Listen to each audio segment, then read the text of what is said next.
Welcome, Ghostbusters fans. This is all about Ghostbusters Afterlife. This is a movie I have been dying to see for a long time. Now, it's been stretched out because of everything going on, but this is not a movie that's following any of the reboots. The one with the all-female cast or anything like that. This is completely different. It follows directly from the originals. Now, that being said, I had to bring out a little buddy. Finally got some little Funko Pop toys, and there he is, Peter Venkman himself, in Funko Pop form. Now, he's going to have a couple more buddies following along when they get here. Of course, you got to have the whole team, and they'll be here soon enough. And on a side note, speaking of teams, we got a little team over here in green. We got little buddy Leonardo and his brother Raphael. Now, the rest of them should be coming soon as well. But I know that's a little off topic, but I just wanted to bring that up. Alright, so Ghostbusters Afterlife. Let's get back to that. The mom, Callie, is played by Carrie Coon, and her son, Trevor, and daughter, Phoebe, who are played by Finn Wolfhard and McKenna Grace. To live in an old beat-up farm and farmhouse once owned by her father, who is now deceased, in which she has now inherited all this property. So as the kids start exploring the house and the property, they start discovering little hiding places and things throughout the property. Now, the daughter Phoebe, as you can see in the trailer, she'll start moving some floorboards around and finds the ghost trap. They also find the PKE meter, even Ecto-1. Now, there's a whole lot of stuff hidden on this property. Now, obviously, it seems like the mother is somehow directly related to one of the Ghostbusters themselves. Which one, we're not 100% sure, but we can speculate, because one of the things in which that the daughter finds is the old uniforms. Now, the old uniform, she pushes it aside. You can see here in the picture, it does say Spangler.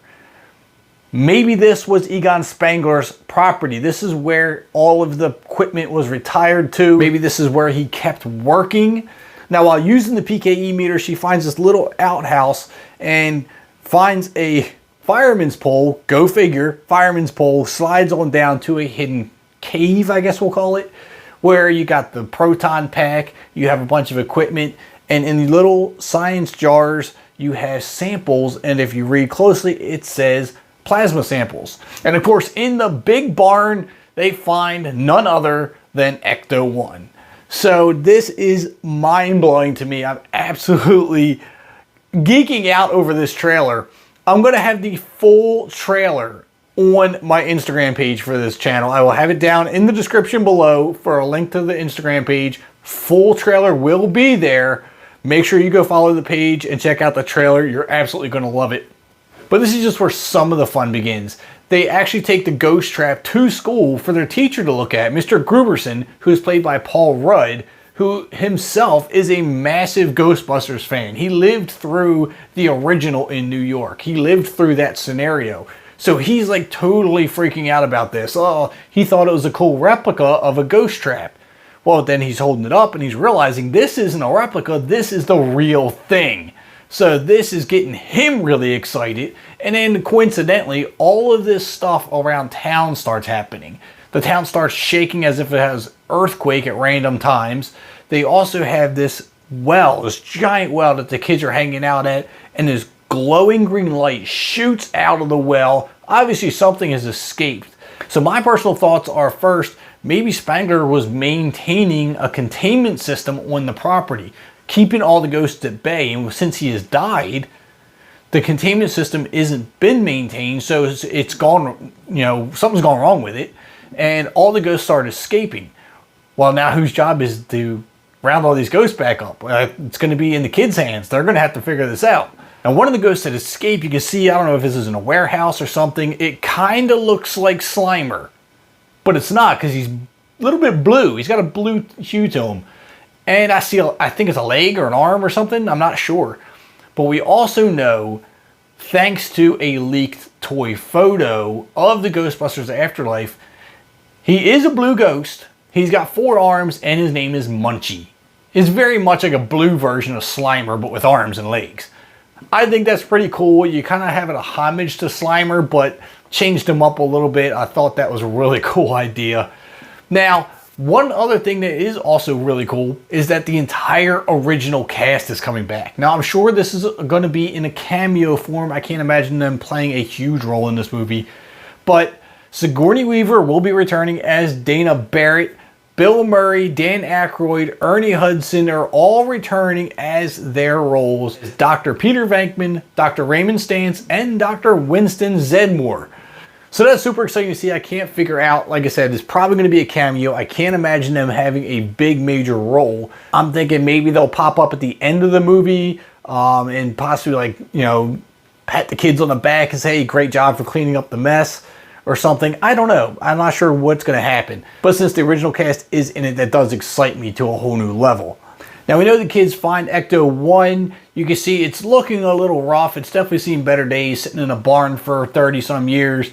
But the kids start playing with it. They get it running. They find out it's got a gunner seat, which is pretty wild. They go around chasing Munchie, who is running around town, which I think is going to be hilarious. You got a bunch of kids driving a car shooting proton beams at ghosts throughout town.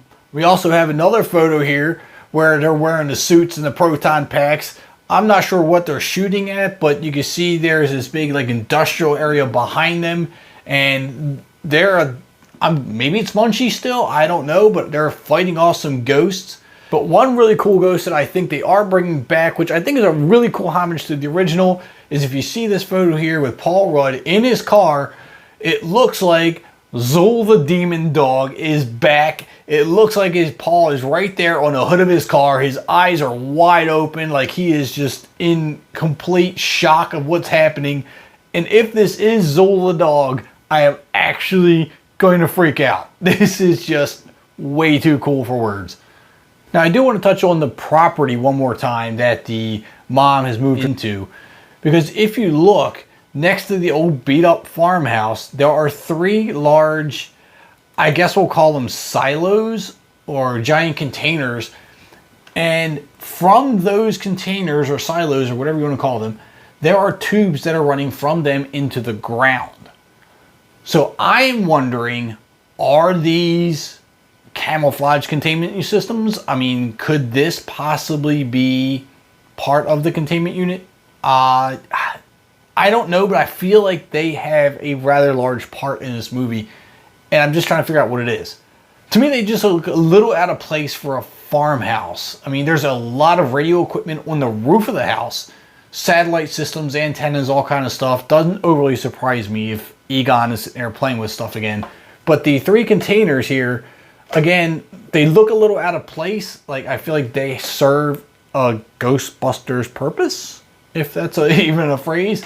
But they have those hoses or something going into the ground, which makes me think that maybe they're part of the containment system that's under the ground, or maybe that is the containment. I don't know. I don't know. I'm freaking out because I want to know what this is. I keep staring at this picture and I know there's a significance to it and I can't figure it out.